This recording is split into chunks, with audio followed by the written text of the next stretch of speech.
जोहार साथी जोहार, मैं आपका दोस्त जितेंद्र। स्वागत है आप सभी का हमारे एक और नए वीडियो में। अब 2024 का विधानसभा चुनाव को लेकर के तमाम क्षेत्रों में पूरे झारखंड भर में जितने भी पार्टियां हैं सभी कोई अपने तरीके से चुनाव को लेकर के रणनीति तैयार कर रहे हैं। अपना कैसे तैयारी करना है, कैसे लोगों का ज्यादा से ज्यादा वोट अपनी ओर खींचना है, उसको लेकर के तमाम तरह का तैयारियां कर रहे हैं। उस बीच JVKSS जो संगठन है अब JLKM के रूप में पार्टी का रजिस्ट्रेशन के बाद अब JLKM झारखंडी लोकतांत्रिक क्रांतिकारी मोर्चा का जो चुनाव चिन्ह है कैंची छाप वो भी आ चुका है, पार्टी सिंबल आ चुका है। क्योंकि लोकसभा चुनाव में कहीं ना कहीं सिर्फ चुनाव चिन्ह के चलते कई सारे समस्या का जो है झेलना पड़ा था, परेशानी हुआ था चुनाव प्रचार को लेकर के। तो फिलहाल अभी हमारे बीच JVKSS के जो केंद्रीय उपाध्यक्ष है आनंद केटियार जी रामगढ़ विधानसभा क्षेत्र से आते हैं, वो अभी हमारे बीच है। सबसे पहले तो स्वागत है, जोहार करते हैं। सभी को जोहार, आपके चैनल वालों सभी साथियों को जोहार। और सबसे पहले तो आपको बहुत बहुत बधाई कि जो आप लोगों का जो पार्टी है, संगठन है, जो भी पार्टी JLKM, उसका जो चुनाव चिन्ह है, पार्टी का जो सिंबल है वो कैंची छाप जो है मिल चुका है। सर सभी का संघर्ष था, बहुत जरूरी था। लोकसभा में हमने इसका दर्द भी झेला और परेशानियां भी झेली कि अदर चुनाव चिन्ह होने से क्या क्या दिक्कतें आती है। अब हमारा चुनाव चिन्ह एक हुआ है तो हम लोग का लगभग कोशिश ये रहेगा कि हम लोग हर विधानसभा में बढ़िया एकजुट होके लड़ सकते हैं। देखिए यहाँ पर बात आती है चुनाव में उतरने को लेकर, प्रत्याशी को लेकर के। जो भी पार्टियां हैं, केंद्रीय पार्टियां हो, क्षेत्र की पार्टियां हो, सभी पार्टियां पुरानी पार्टी है। तो पुरानी पार्टी है तो उसमें जो उम्मीदवार प्रत्याशी है या पहले विधायक रह चुके हैं या अभी विधायक है वो सभी पुराने हैं। तो लगभग जगहों में सब सेट होता है कि इस विधानसभा से इन्हें जो है उतारे जाते हैं। हाँ, अगर वो ज्यादा बुजुर्ग हो चुके हैं या वो उस जगह पर अभी कोई नहीं है तो नया उम्मीदवार आता है। लेकिन JLKM नया पार्टी है, हर जगह में सभी ने संघर्ष किया है 2-3 सालों तक। और किसी का ये आशा होता है कि हम उम्मीदवार बने तो हम झारखंड की सेवा कर पाए। तो इसमें कहीं भी अभी सेट नहीं है कि किस विधानसभा क्षेत्र से किन्हें उम्मीदवार पेश किया जाए। उसी बीच जयराम महतो एक नया टेक्निक निकाले कि हर क्षेत्र से उम्मीदवारी के लिए एक फॉर्म भराया जा रहा है। जिस प्रकार से वैकेंसी आती है उस प्रकार से फॉर्म जो है निकाला जा रहा है कि आपको अगर प्रत्याशी बनना है तो आप इस फॉर्म को भरिए। उसमें कई सारे क्षेत्रों से या लगभग तमाम क्षेत्रों से जो भी प्रत्याशी अपने आप को उम्मीदवारी समझ रहे हैं वो लोगों ने फॉर्म खरीदा है। तो रामगढ़ विधानसभा क्षेत्र से आपने फॉर्म लिया? जी नहीं, मेरा मकसद है जो मुद्दे थे झारखंड के, उन मुद्दों के साथ इस संगठन को मैं बेहतर तरीके से लोगों को जोड़ने का प्रयास कर रहा हूँ। देखिए, सभी का महत्वाकांक्षा होता है कि मैं खुद प्रतिनिधित्व करके एक बेहतर अपने विधानसभा क्षेत्र को बढ़िया दिशा दूं। और मेरा कहना है कि सभी कोई विधायक बन के नहीं कर सकते हैं। कुछ काम ऐसे भी होते हैं जो लोगों को जोड़ने का काम होता है, वो मैं संगठन में रहकर करना चाहता हूँ। इसलिए फिलहाल मेरा उद्देश्य अभी विधानसभा में विधायक बनने का नहीं है। फिलहाल मेरा फोकस है कि टीम में कैसे अपने विधानसभा क्षेत्र के लोगों को जोड़ूं। अच्छा, जैसे अगर आपके रामगढ़ विधानसभा क्षेत्र की बात करें तो रामगढ़ विधानसभा क्षेत्र से विधानसभा प्रत्याशी के रूप में JLKM से टिकट लेने को लेकर के तमाम लोगों ने, अधिकांश लोगों ने जो नेतृत्व कर रहे होंगे वो लोगों ने फॉर्म तो जरूर खरीदा होगा। तो उसमें प्रत्याशी को लेकर के क्षेत्र की जनता क्या कहती है कि जो है किन्हें टिकट मिलना चाहिए? देखिए दादा, मैं तो संगठन का आदमी हूँ। मेरे संगठन में बहुत सारे साथी हैं जिन्होंने पर्ची भरा है। मैं किन्हीं का नाम नहीं लेना चाहता हूँ। और जयराम दा के लिए भी बहुत चुनौतीपूर्ण रहेगा कि वो कैसे वो छांट के वो एक बेहतर विकल्प तैयार करते हैं। फिलहाल मेरा एक राय है कि एक बेहतर विकल्प के लिए जो ये तैयार किए हैं कि एक चयन समिति जाती है या जो फॉर्म है, सभी को मौका भी मिलना चाहिए। उसमें से जो छांट के आएंगे वो जो सबसे बेहतर होंगे और दादा का आखिरी जो निर्णय होगा वो बेहतर होगा, बस यही उम्मीद करते हैं। क्या लग रहा है कि आपके क्षेत्र में, विधानसभा क्षेत्र में जब किसी को प्रत्याशी जब घोषित कर दिया जाए, किन्हीं का नाम जब टाइगर जयराम महतो JLKM के केंद्रीय अध्यक्ष हैं, वो जब नाम की घोषणा कर देंगे तो क्या लग रहा है कि पार्टी में कहीं ना कहीं दरार आने की संभावना हो सकती है क्या? देखिए, कुछ लोग आए हैं संगठन में, कुछ नए साथी हैं या सिर्फ महत्वाकांक्षी लेके इस संगठन में आए, वो लोग से उम्मीद नहीं किया जा सकता है कि वो छोड़ के जाएंगे या संगठन के साथ बने रहेंगे। लेकिन जो शुरुआती दौर से जो आंदोलन से जुड़े हुए हैं, जिन्होंने संघर्ष किया है, टीम को यहाँ तक पहुंचाया है, या JLKM JBKSS से जो JLKM बना है उनमें उनका बहुत ही योगदान रहा है। तो हमें नहीं लगता है कि वो अपने व्यक्तिगत महत्वाकांक्षा के लिए वो टीम से नाराजगी जताएंगे। सबका भी कहना है कि जो बेहतर हो उन्हें मिले। लेकिन फिर भी अगर चुनाव आते आते अगर ऐसा चीज देखने को मिला कि जयराम महतो ने नाम की घोषणा कर दी, फलाना जो है रामगढ़ विधानसभा से अब JLKM के जो उम्मीदवार होंगे, कैंची छाप जो है उसको चुनाव चिन्ह में जो है हो चुका है, तो अगर कहीं अगर ऐसा हो सकता है कि जो प्रत्याशी ने पर्ची भरा है वो अगर यदि नाखुश हो गए, अगर वो पार्टी से अगर नाराजगी अगर जाहिर करने लगे, तो फिर आप अपने क्षेत्र के संगठन को कैसे करेंगे? देखिए दादा, संगठन में हर तरह के लोग रहते हैं। अगर वो सिर्फ अपने स्वार्थ के लिए अगर वो नाराज होते हैं तो हमको नहीं लगता है कि वो झारखंड के लेकर आए हैं। जो अभी झारखंड का जो मुद्दा है, अगर हम एकजुट होकर ना लड़ें, अगर खुद के महत्वाकांक्षा के लिए अगर हम आगे इस तरह से करेंगे तो शायद हमें नहीं लगता है कि वो बेहतर। हमें तो लगता है उनका साथ ही छोड़ देना चाहिए। अगर वो सिर्फ अपने महत्वाकांक्षी के लिए, हमारा कहना है कि कोई ऐसा विधायक बने जो हर तरह से परिपूर्ण हो। परिपूर्ण का मतलब ये नहीं कि पैसों से परिपूर्ण हो, जानकार हो, झारखंडी मुद्दों को जानता हो, हमारे यहाँ भाषा संस्कृति जिससे हम लोग का उदय हुआ हो उसका जानकार हो, और एक बेहतर वक्ता के साथ एक बेहतर एकदम लोगों को क्या बोलते हैं, लोगों का दुख दर्द को समझता हो, वैसे विधायक का जरूरत है हमें। पार्टी का रजिस्ट्रेशन और उसके बाद चुनाव चिन्ह को लेकर के इतना लंबा समय चला था, कई पहले ही जयराम महतो ने कहा था कि अब हमारा पार्टी रजिस्ट्रेशन होने वाला है, ये वो नाम कई सारे सोशल मीडिया में बात चल रहा था कि ये नाम पहले ही कुछ और बताया जा रहा था, फिर लास्ट में अभी JLKM का नाम से रजिस्ट्रेशन हुआ, चुनाव चिन्ह जो पार्टी सिंबल भी आया। इसको लेकर के चुनौती भरा कैसा रहा? कितना बहुत बहुत बहुत दिक्कत हुआ सर।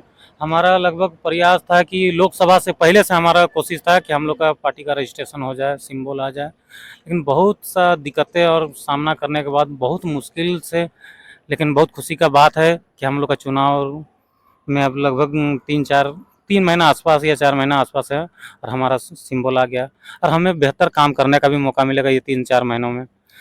आपका हजारीबाग लोकसभा पड़ता है। लोकसभा चुनाव के समय हर तरफ चुनाव प्रचार चला था जयराम महतो के नेतृत्व से। वहाँ क्षेत्र की जो जनता है, यानी कि JLKM या JBKSS जो समर्थक थे, उनके जो कार्यकर्ता थे, उन लोगों ने प्रचार प्रसार किया था। तो क्या लग रहा है कि उस समय चुनाव चिन्ह को लेकर के समस्या अगर झेलनी पड़ी होगी, तो इस बार उसका फायदा किस प्रकार से ले पाएंगे?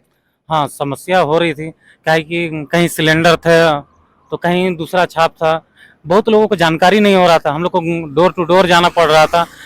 इस बार भी हम लोग डोर टू डोर जाएंगे, लेकिन जो हमारे चुनाव चिन्ह को लेकर बहुत लोगों में दिक्कतें आ रही थी, या बहुत लोग जयराम महतो कहीं और जा रहे हैं, वहाँ पर किसी और चिन्ह का प्रचार कर रहे हैं, रामगढ़ जा रहे हैं तो वहाँ किसी और, तो दिक्कत तो आ रही थी, लेकिन इस बार वो दिक्कतें नहीं आएंगी और हम लोग बेहतर प्रसार कर पाएंगे। और हमारा जहाँ तक पार्टी का सिंबल का बात है, चुनाव चिन्ह भी एक ऐसा मिला है जो हर घर में यूज होता है, महिलाएं यूज करती है और हमारा दैनिक जीवन में उसका उपयोग होता है, तो चुनाव चिन्ह के लेकर हमारे लोगों में दिक्कत नहीं आएंगे। तो सभी लोग उस चुनाव चिन्ह से परिचित हैं, तो उसको जो है याद रखने में ज्यादा आसानी होगा। तो JLKM के जो केंद्रीय अध्यक्ष है टाइगर जयराम महतो, तो जयराम महतो ने विधानसभा चुनाव को लेकर के क्या कुछ दिशा निर्देश दिया गया है अपने क्षेत्र में प्रचार प्रसार को लेकर के, संगठन विस्तार, संगठन एग्जिट को लेकर के?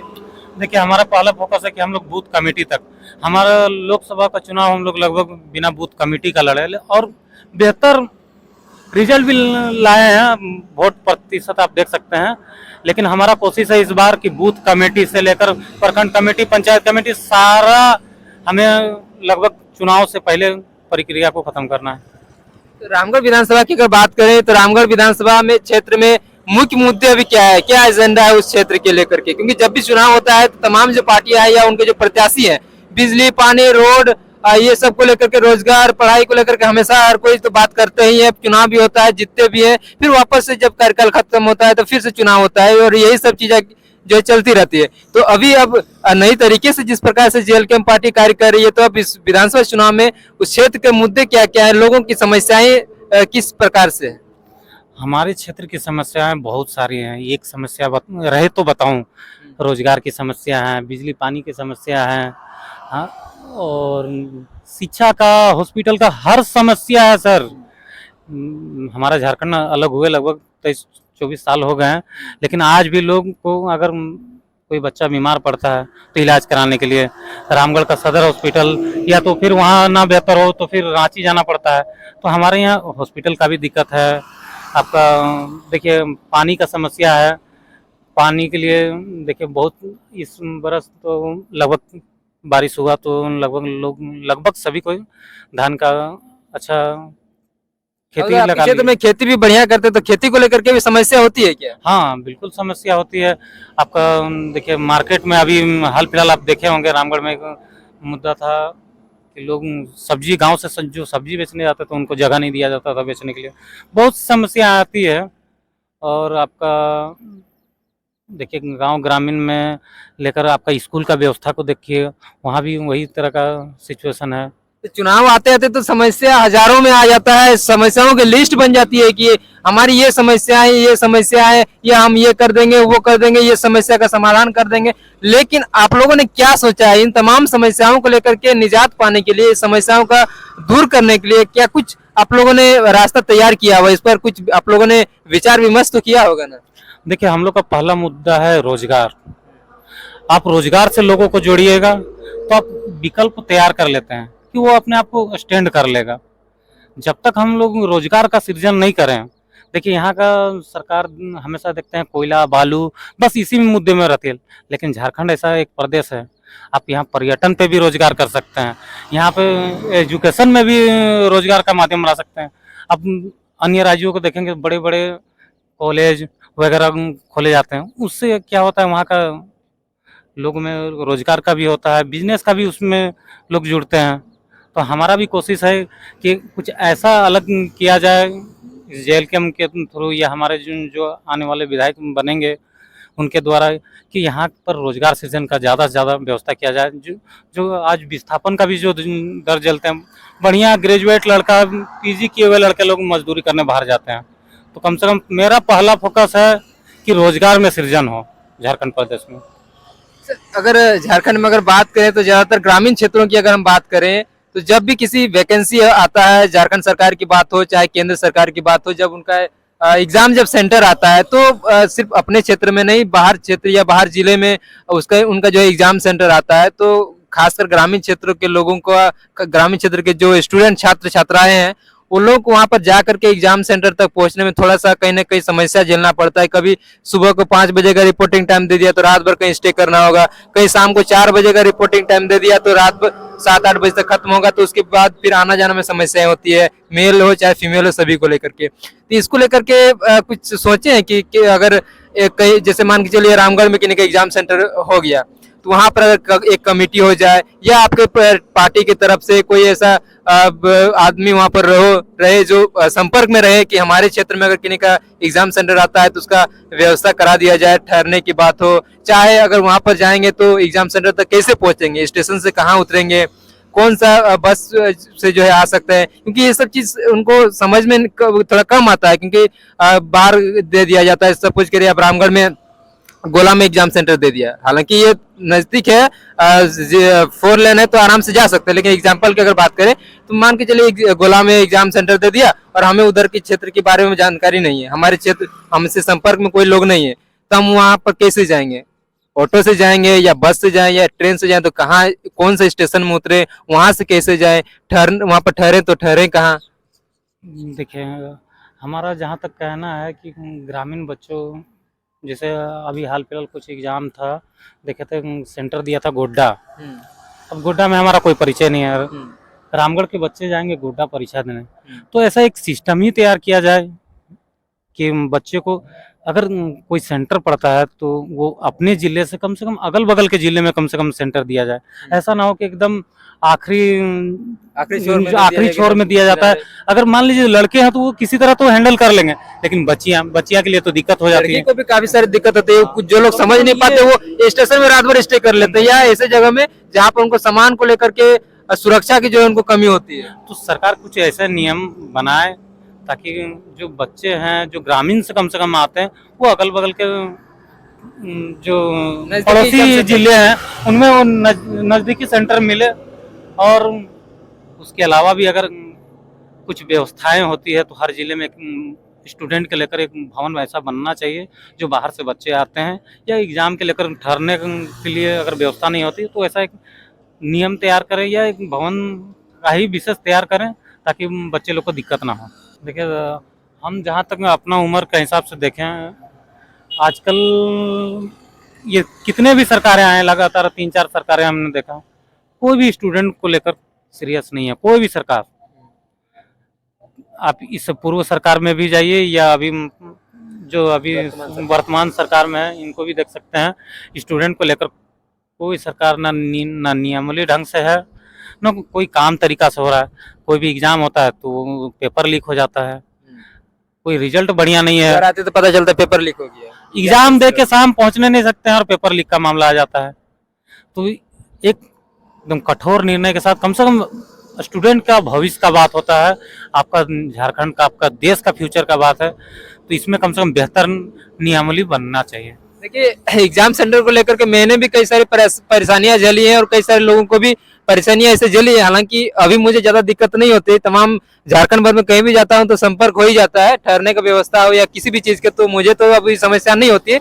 लेकिन बहुत सारी जगहों से कॉल आता है कि मेरा एग्जाम सेंटर वहां पर दिया है, जमशेदपुर दिया है, तो सरायकेला दिया है, वहां पर मुझे समझ नहीं आ रहा है कहाँ जाऊं, तो कईयों को मैं जो है टाइप करा देता हूँ। लेकिन ऐसी कुछ व्यवस्था होनी चाहिए ताकि जो भी बच्चे वहां पर जाएंगे तो उनको ज्यादा दिक्कत ना हो, क्योंकि सुरक्षा उनके सामानों को लेकर के बहुत ज्यादा झेलनी पड़ती है, कईयों का डॉक्यूमेंट्स खो जाता है, तो और भी कई सारी चीजें हैं। उसके बाद अब आ जाती है कि जब भी केसेस कई सारे आंदोलन किए कंपनी फैक्ट्रियों में नियोजन को लेकर के, मुआवजा को लेकर के, मुआवजा कईयों को मिला है, उसके बदले नियोजन मिला, लेकिन जहां पर कंपनी जहां पर बैठा हुआ है वहां के लोगों के लिए वहां नियोजन को लेकर के अभी तक तमाम क्षेत्रों में लगभग सभी को तो नियोजन नहीं मिल पाया है। तो इसको लेकर के क्या लग रहा है, इतने दिनों से आप लोग आंदोलन करते रहे हैं लेकिन इस तरीके का जो नियोजन है वो सभी को जो है नहीं मिल पाया है? देखिए अभी तक हम पावर में नहीं आए हैं, हमारी बातों को या आंदोलन के जरिए हम लोग बहुत सा फैक्ट्रियाँ या कंपनियाँ में हम लोग आंदोलन किया, बहुत सा जगह सहमति बना, बहुत जगह आज भी लोग सहमति नहीं बना पा रहे हैं या कंपनी हम लोग से बात नहीं कर पा रही है या कंपनी हम लोग को तवज्जो नहीं दे रही है। वजह है यहाँ की जो आप पुराने पार्टियों के विधायक है, सभी का वहाँ रेट फिक्स रहते हैं, सारा मजदूर का खून पसीना का पाई का हिसाब विधायक लोग खाते हैं। हर फैक्ट्री में आप जाइएगा तो पता चलेगा एक मजदूर से किसी से 50 रुपया या 100 रुपया तक का दिनगा उन लोग से लिया जाता है, कटता है उन लोग का पैसा। हमारे तरफ एक नाम नहीं लेना चाहेंगे, ऐसा है स्थिति कि 30 दिन ड्यूटी करते हैं लेकिन 26 दिन का ही पेमेंट होता है, वो 4 दिन का पेमेंट कहाँ जाता है। आज भी वो आवाज उठाना चाहते हैं तो गलती काम में गलती नाम दे के मजदूर को बैठा दिया जाता है। तो सवाल मुद्दे बहुत सारे हैं, बोलने से खत्म नहीं होंगे।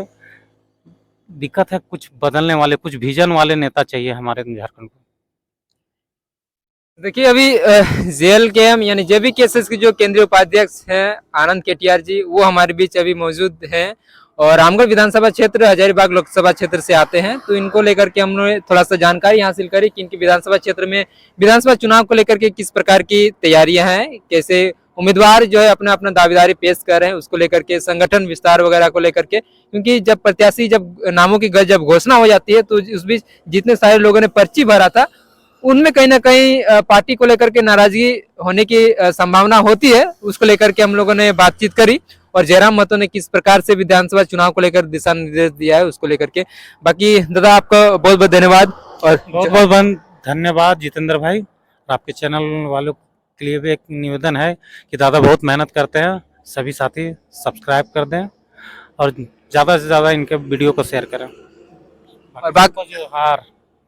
और देखिए आने वाले समय में JLKM किस प्रकार से मोड़ लेती है इस विधानसभा चुनाव में, क्योंकि नई पार्टी है, नया जो तरीके हैं उसके साथ, नया चुनाव चिन्ह के साथ विधानसभा चुनाव में उतर रही है और लोगों में एक नया उम्मीद जो जगह है। तो क्या वास्तव में JLKM को इसका जो फायदा देखने को मिलेगा, जयराम महतो को इसका फायदा देखने को मिलेगा और चुनाव चिन्ह को लेकर के कितना ज्यादा फायदा इस बार देखने को मिल सकता है, ये आने वाले समय में विधानसभा चुनाव में देखने को मिलेगा। बाकी सरकार किसकी बनती है, कौन कितना सीट लेकर के आते हैं, ये तो जनता तय करेगी। बाकी आप सभी का धन्यवाद। जोहार, जोहार झारखंड, जय झारखंड।